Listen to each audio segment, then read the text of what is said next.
नमस्कार, the such India आप देख रहे हैं। आपके साथ मैं हूं आदित्य कुमार। समाजवादी पार्टी के नेता हैरान हैं, परेशान हैं, मुश्किल में हैं, लेकिन पार्टी के पास इसका कोई भी हल दिखाई नहीं दे रहा है। यह हल इसलिए नहीं दिख रहा है क्योंकि पार्टी इसकी कोशिश ही नहीं कर रही है। पार्टी का नेतृत्व अखिलेश यादव के पास है और वो तय कर चुके हैं कि वो कुछ भी नहीं करेंगे। जो करना है वो जनता को करना है। उन्हें तो सिर्फ सरकार चलाना आता है, जो अभी उनके पास है नहीं, इसलिए वो कुछ भी नहीं कर रहे हैं। कुछ कर रहे हैं तो बस ट्वीट, इसके अलावा कुछ नहीं। अखिलेश यादव सपा चीफ हैं, लेकिन वो तय कर चुके हैं कि उन्हें संघर्ष के रास्ते पर नहीं चलना है। वो कहीं नहीं जाने का रास्ता चुन चुके हैं, जिसे उनके सहयोगी इससे नाराज चल रहे हैं। नाराजगी अखिलेश यादव के परिवार में भी देखी जा रही है। दबी जुबान ये बाहर भी आना शुरू हो गई है। इसके बाद साफ दिख रहा है कि आने वाला समय अखिलेश के लिए चुनौती भरा रह सकता है। दरअसल हाल ही में हुए विधानसभा चुनाव में मिली हार से अभी तक अखिलेश यादव उबर नहीं पाए। वो ये मानकर चल रहे थे कि सपा विधानसभा चुनाव जीतेगी और वो एक बार फिर से प्रदेश के सीएम बनेंगे। पार्टी की सीटों की संख्या तो 2.5 गुना हो गई, लेकिन सत्ता हाथ से बहुत दूर चली गई। विधानसभा चुनाव में मिली हार के बाद से ही सपा के अंदर छटपटाहट देखी जा रही है। 5 साल से तो पहले ही सत्ता से दूर थी और अब अगले 5 साल तक फिर विपक्ष में बैठना है। पार्टी को नए सिरे से लड़ाई लड़नी है, लेकिन इस बार लड़ाई पिछली बार से ज्यादा मुश्किल होने वाली है। यह मुश्किल इसलिए और ज्यादा बढ़ती दिख रही है कि पार्टी लड़ने को ही तैयार नहीं दिख रही है। दरअसल इस बार की समाजवादी पार्टी दल बदलुओं से भरी पड़ी है और इस बात की कोई गारंटी नहीं है कि दल बदलू नेता एक बार फिर पार्टी नहीं बदलेंगे।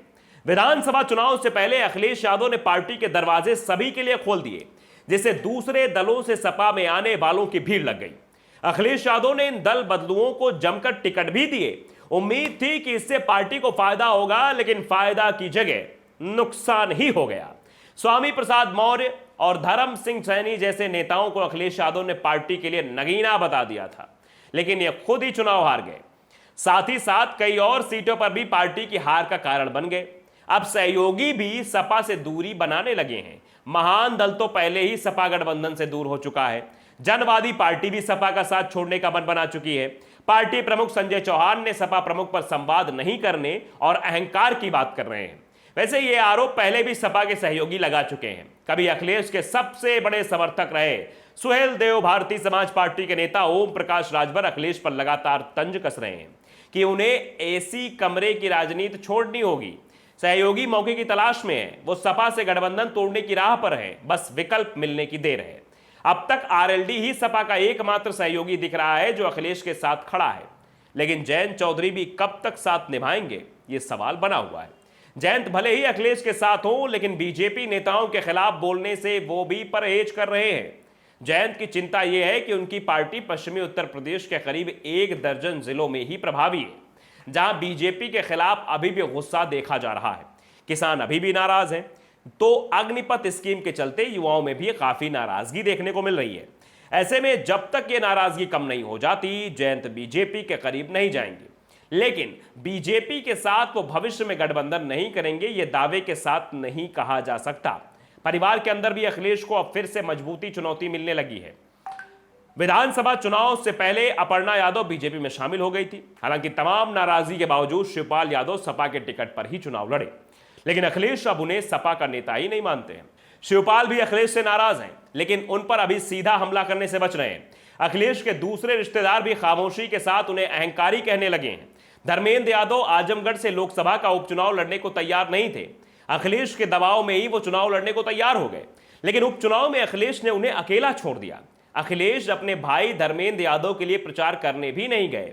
धर्मेंद्र ने उन्हें चुनाव प्रचार के लिए बुलाया, लेकिन अखिलेश ने इंकार कर दिया। अखिलेश के प्रचार न करने को बीजेपी ने बड़ा मुद्दा बना दिया, जिससे धर्मेंद्र यादव को करीबी मुकाबले में हार का सामना करना पड़ा। अब इसे लेकर परिवार के अंदर अखिलेश से सवाल पूछे जा रहे हैं कि बताइए भाई, आप अपने भाई के लिए प्रचार करने काहे नहीं गए? तो अखिलेश यादव कुछ नहीं बोल पा रहे हैं। अखिलेश चौतरफा गिर चुके हैं और समाजवादी पार्टी घोर संकट से गुजर रही है। और ऐसे में जिस तरीके से योगी और मोदी की लोकप्रियता बढ़ रही है, भारतीय जनता पार्टी का ग्राफ बढ़ रहा है, ऐसे में अखिलेश यादव के लिए आने वाला समय, चाहे वो लोकसभा चुनाव 2024 का हो या फिर उसके बाद 2027 का विधानसभा चुनाव हो, राह आसान नहीं दिख रही है। तो द सच इंडिया को अगर आपने सब्सक्राइब नहीं किया है, कर लीजिए, बेल आइकन दबाइए ताकि खबरें आप तक जल्द से जल्द पहुंचती रहें। नमस्कार।